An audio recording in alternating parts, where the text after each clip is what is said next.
Ceci is the costume designer of the Wonder Years. I'm Matt Noble of Gold Derby, and I wanted to ask you, Ceci, what was the thing you wondered the most about when approaching the costumes for this show? Wondered about? Yeah. What were you most curious about? If they would let me design. And just let me do what I want to do and let me be as expressive as I wanted to be. Yeah. Yeah, no, very much. And how did you in this first season of the show? Is there a particular costume moment, episode where you were able to sort of express yourself to the most fullest? Well, here's the most joyful and amazing thing is that working on season 1, the producers and even the actors, everybody really allowed me to be creatively expressive. And there wasn't really a time where they pulled back. So I was really able to do and execute my vision. It was like the show is a coming of age story, focused on sort of observing the world and growing up at a particular point in time. Was there something that from working on this show that you learnt or discovered about growing up in a particular time? About no, just something that you personally learned or grew in from doing the costumes on this show.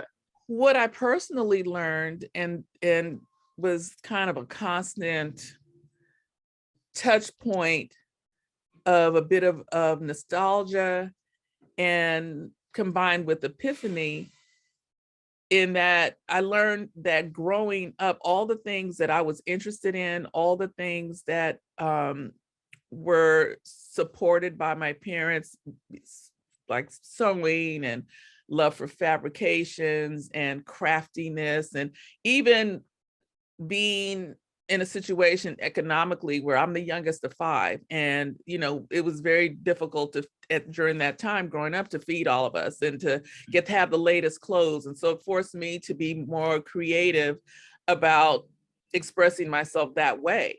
So in doing the Wonder Years, I was constantly taken back to what I learned way back when I was Dean's age, and all the skills that I learned along the way that fully became manifested and realized in this show.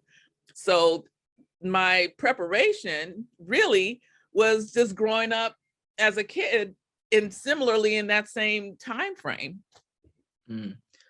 Was there a particular moment in that first season that you're working on where it just did, like, you got that hit of nostalgia, or you really just had that moment of, boy, that brings me back? Well, I've told this story that the one that really sticks out the most, that is the most poignant, was I was pulling suits out of ABC's costume house. And I was on a tall ladder, and there's like maybe it's about 20 feet in the air. And I'm up there looking at these 60 suits and the colors and the weaves and the beauty of it all. I was just taken by just how magnificent it all was. And tears just started flowing. And I was so just enamored and in love and just could not believe that, oh my God, how amazingly blessed am I to be up here appreciating these suits. And then I really got an emotional response because I remembered that it was my father that inculcated the love of men's suitings and what was elegant and what was charismatic and what looked good and how to put things together. And so my father has passed, but I was up there and I just had to give him a silent prayer and thank him for doing that, because that moment was so amazing and so precious. And so, I was bubbling. I was about to burst with joy. It was such an amazing moment. Oh, it's so lovely.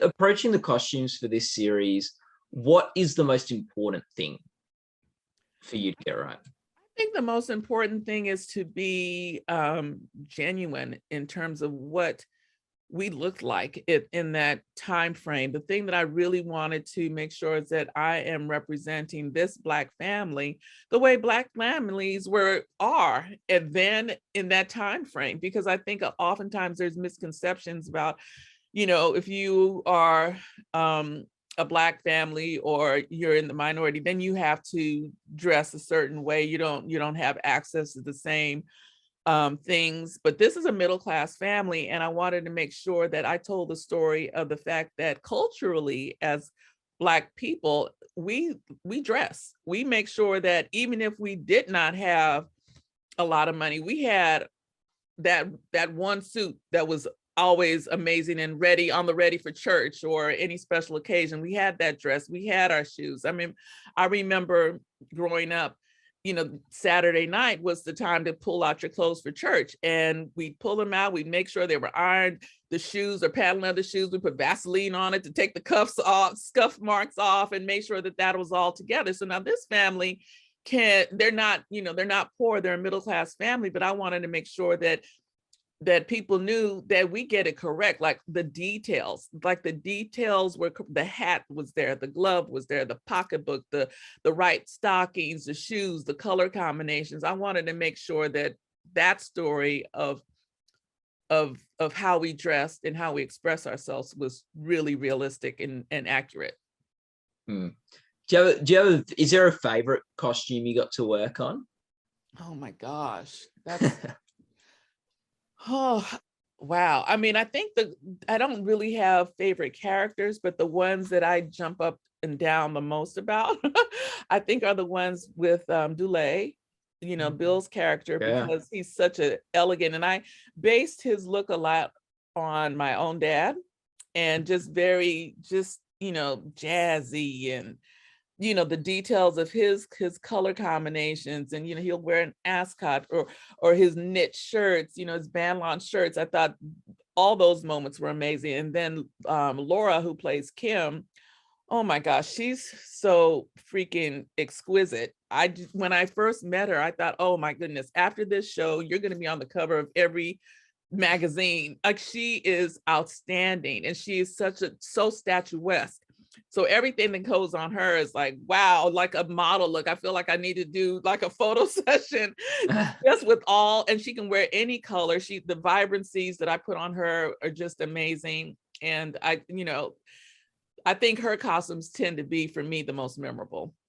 Is there any, like, sort of from, like, growing up or a bit earlier in your career or whatever, like a costume or a set of costumes that sort of have influenced you or inspired you in your work from film? You mean someone TV? else's costumes? Yeah, someone else's costumes. Yeah. Absolutely not. I love it. I mean, I don't know. I mean, I know that growing up, my sister, who's 10 years older, she used to love old movies, the black and whites, the Gables and the world of the cinema screen starlets, all the black and white stuff in the 40s. And I think that probably influenced my love for the 40s. And I've never actually designed anything from the 40s, but I love that period. And I love the glamour. I think the glamour of those days, even watching Lucy was amazingly put together. I mean, that show came out at a time where studios actually hired a costume designer, and they were employees, and they had all this lead time to actually make garments and all of those things. And so, I think watching those kind of shows probably influenced me in terms of looking at what real class and elegance and style looks like. And I remember like shows like Julia and, Diane Carroll, and even on Dynasty, they were always just head to toe spectacular. What made you want to get into making costumes? Well, I don't make costumes. I create characters. Create characters. Yeah, I like that. Yeah. So that's a difference, a subtle difference, but it's a difference worth noting. No, it is. Yes. What made me want to get into it? It was kind of really all happenstance.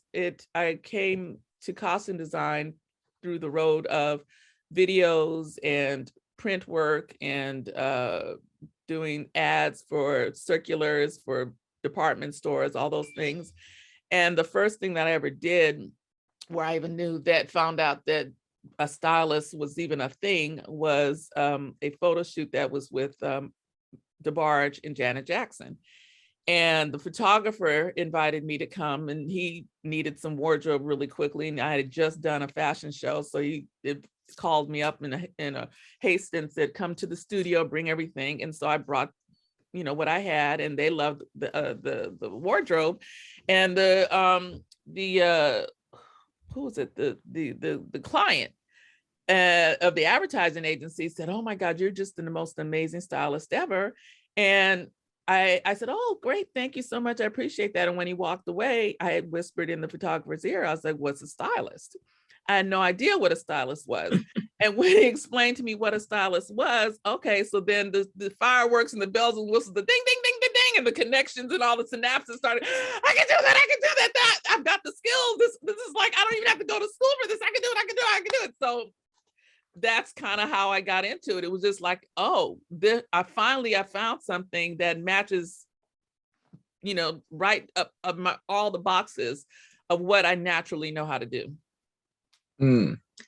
When you say you don't sort of make costumes, you create characters. In the Wonder Years, what's a character you feel you've helped create? Obviously all of them, because they're all wearing costumes. But can you give us an example of one, how you contributed to creating one of the characters on the show? Well, let's just take Dean, for example. He's the story is being told through Dean's POV. So because it's a coming of age, what I endeavor to do with him is to give him a color palette that is a little less vibrant, a little bit more muddy, which is kind of like he's not clear on his direction or who he is or what his superpower is, and some things, some fabrications and prints that would indicate that he's not necessarily the coolest, hippest, most fashionable guy at school. So I leaned into the plaids, which were very popular in the 60s, but his plaid color palette was more of a burgundies and the browns and golds, which is also a nod to the Wonder Years primary color palettes, which is the blue and the red and the yellow. And his, then I would do a little bit of subtle pattern play so that his pants were just a little off. Like when you look at him, you're like, okay, but then you go just a little bit, you tilt your head to see, does that really match? Because I wanted it to be authentic. Like, he's just 12. He just put it, his mom bought his clothes. He got dressed in the morning, he just put it together. And I guess that works. Okay. So that's how he started. And his story arc has been where he's gradually finding a little bit more who he is. So if you look at the episodes, he's coming more into his own, and he's obviously not, because we got to have season 2, 3, 4, 5, 6, and so on. But you'll see that he's moving out of the plaids a little bit, and his colors are becoming a little stronger. He's now doing t-shirts that are a little bit more interesting. They're still not as cool, as Corey's, but he's moving in that direction. So that's an example where I'm taking his character along the ride and the journey as it's dictated by the scripts and the story intention. And how important for this sort of creating characters and telling stories, how important is it, like, the sort of you and the production designers and the composers and the directors and the actors are all sort of on the same page with the world you're trying to create and the stories you're trying to tell?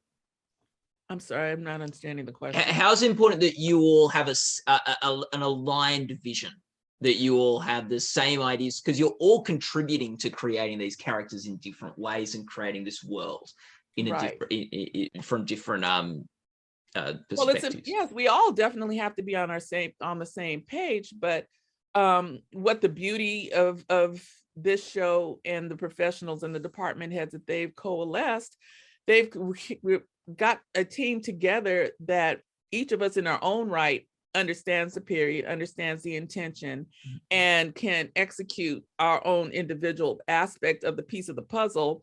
And of course, it's being pulled together and seamed together by the script.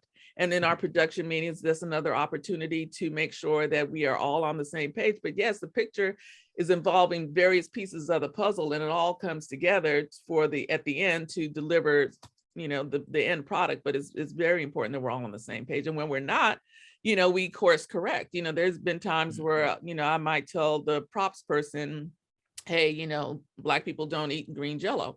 Like, that's just not a thing. I remember telling one of the writers, it's like, I don't know that it was scripted that the main family meal was going to be French onion soup. And I was like, I guarantee you, there's nobody Black that had French onion soup in 1960s as the main course. I don't think anybody is getting down like that. So those are specific instances that we help each other as a team. Yeah. Oh, it's good. I'm learning things. We're not getting down with French onion soup. Yeah, green Jello. I had no idea. No, it's red, and red is not a flavor. We all know that red is not a flavor. But if you ask somebody Black after this, what Jello do Black people eat? Lakeisha will tell you too. It's red. Very good. Red Jello. I love it. That's so good. But for you, what is the most special thing for you about working on the Wonder Years? Oh, it's the thrill of the hunt, for sure, because it's really critical for me to be authentic. I want to make sure that what I use in the wardrobe is actual 1960s period wardrobe. And I have been very fortunate to have resources that, like, I have a couple of resources that will actually, I'll give them a list. Look, I'm looking for boys underwear. I'm looking for socks. I'm looking for PF flyers. I'm looking for, here's the list.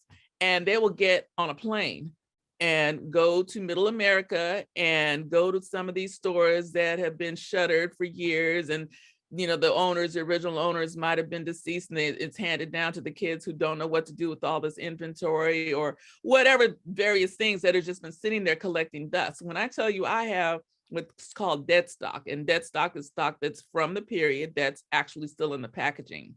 And I've been able to acquire tons of that.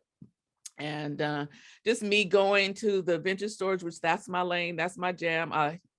I just, like, I'm in seventh heaven when I can go to a vintage store and find great pieces. To me, there's nothing more thrilling. And, some days are better than others, but, for finding things, but it just makes when you find it even more sweet. You can be all day, and then that last day, the last store, the last thing, you turn around and, there it is. It's like this amazing, Poochie something or another, or something that's really was in the 60s that you really never even see it.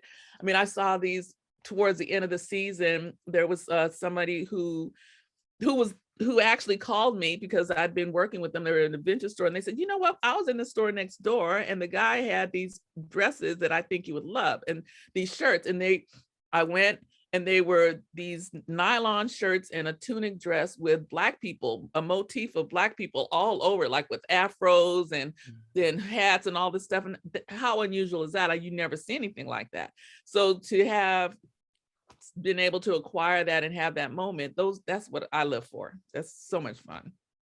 Oh, that's so good. All the best of luck with the upcoming Emmy Awards. Yes. And I am very excited. We've talked to some other people from your series too. You can watch those other interviews at goldderby.com and make your own award predictions for anyone watching this interview. But yeah, all the best of luck for the upcoming Emmy Awards. It was lovely to chat today. Thank you so much. It was really great. And thanks for having me. I appreciate it.